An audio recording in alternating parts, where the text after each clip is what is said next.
જેટલા પણ ઘર સભા આપણે બધાને કહું છું, મોક્ષને અર્થે ખરા બની ખરા થઈને સત્સંગનું શ્રવણ કરશો, ઘર સભા સાંભળજો, અંગ બદલી જશે. અને એના માટે જ ઘર સભા છે. ભાઈ કે બીડી પીતા પીતા સાંભળવાનો વાંધો નથી, પણ એમને ચાલુ રાખે એના માટે ઘર સભા નથી. બીડી પીતા પીતા સાંભળે, ગુટકા ખાતા ખાતા સાંભળે, પણ પછી મનમાં થાય ક્યાં સુધી બીડી પીવી, આ 15 વર્ષથી પીવું છું, એમાં હું કાઢી લીધું, ખાલી ગળફા નીકળે, ભાઈ કશું નીકળતું નથી. બીડીમાંથી ગળફા નીકળે, શું નીકળે કહો કોઠારી? બીડી પીતા પીતા શું નીકળે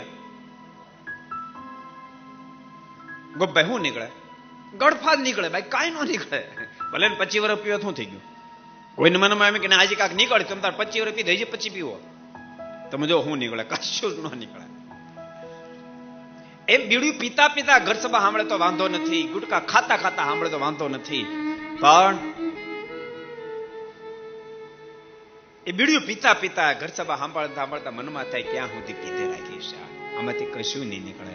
ગુટકા ક્યાં સુધી ખાશ, આમાંથી કશું નહીં નીકળે.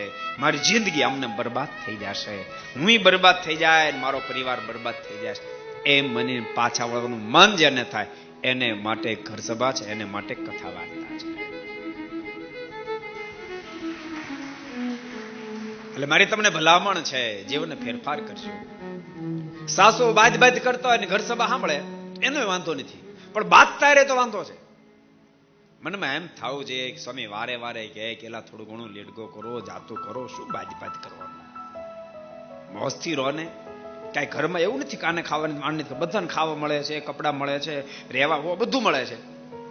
માત્ર નાનકડા સ્વભાવ માટે સાસુ દિવસ ઉગ્યો નથી બાંધવાનું શરૂ કર્યું, દિવસ ઉગ્યો નથી બાંધવાનું શરૂ કર્યું, તે દિવસ ઉગે નથી બાંધવાનું શરૂ કર્યું, દિવસ હાથમાંથી સુધી બાંધે. એટલે એ તો કઈ જિંદગી છે? એ તો કઈ જિંદગી છે? એટલે સાસુ જેવા સાસુ તમે તો અનેક અનુભવમાંથી પ્રસાર થયા. વહુની કાંઈક ભૂલ હોય તો તમે શું માફ નથી કરી શકતા? થોડીક માફી નથી આપી શકતા? અને તમે થોડીક માફી આપી દેશો તો સંઘર્ષ વિરામ પામી જશે. વહુથી ભૂલ થાય તો થઈ, ભૂલ થાય ને જો યાદ રાખજો, ભૂલ થાય તરત તો કેવું જ નહીં, કેવું જ નહીં. અને હવે તમારે ઘર સભા આવશો તો કેવું નહીં પડે, એમને સુધરી જાય. તમે નહીં બોલો તો સુધરી જાય. યાદ રાખજો, તમારે ગ્રસ્થ આશ્રમમાં કેમ દીકરા બાપ નથી માનતા? તો આટલી ભૂલ થાય ને બાપા ઠપકારે, આટલી ભૂલ થાય ને બાપા ઠપકારે. બાપા ઠપકારતા જ રહે, ઠપકારતા જ રહે, તો એલો ઠપ થઈ જાય. પછી અમારે ત્યાગ આશ્રમ એવું ન હોય. અમારે તો એ બપોરની કથા થાય, અમારે તો ઘર સભા થાય. એમાં આમ વાત સાધુ કેવા હોવા જોઈએ, સાધુ જેવની કેવી વાતો આવે, ઓટોમેટિક સેટિંગ થઈ જાય, એટલે હાલે. એમ તમને કહું છું, તમે ઘર સભા, મારી તો પહેલેથી જ ઈચ્છા હતી કે બધા ઘેરે પોતપોતાની ઘેરે ઘર સભા કરે. મેં તો કેટલી ફેરી કથા કીધું, એટલે અઠવાડિયે 15 દિવસ ઘર સભા કરો ઘરમાં, તો ઘર વ્યવસ્થિત ચાલશે.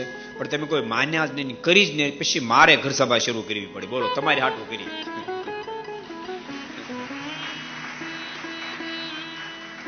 આ ઘર સભા સાંભળતા રહેશો ને, વહુથી કઈક ભૂલ થાય, પણ ઘર સભા સાંભળનાર સાસુ મૌન ગ્રહણ કરે અને જેને જણાવાય ન દે તો ઓટોમેટિક વહુ ફરીવાર ભૂલ નહીં કરે. અને માનો ક્યારેક તમોગુણ રજોગુણ વર્તાતા ને સાસુ 2 શબ્દ બોલી ગયા તો વહુ સહન કરી લે. એ તો મારા વડીલ છે, મને કે વાંધો નહીં. ઘેર હતા તો મમ્મી કહેતા હતા ને, મમ્મી તો કહેવાય કે મારતા હતા હોતે, તો આ તો ખાલી કે વાંધો નહીં, મારી ભૂલ કીધી. આટલું જો સમજણ, આટલી જો સમજણ દર્દ થઈ જાય તો ઘર મંદિર બની જાય, जीवन मुक्त बनी जाए। अगर ये वीडियो आपको पसंद आया हो तो लाइक करें और शेयर करना मत भूलिए। सब्सक्राइब करें सरदार कथा चैनल को और बेल आइकॉन पर क्लिक करना मत भूलिए लेटेस्ट वीडियो सबसे पहले पाने के लिए।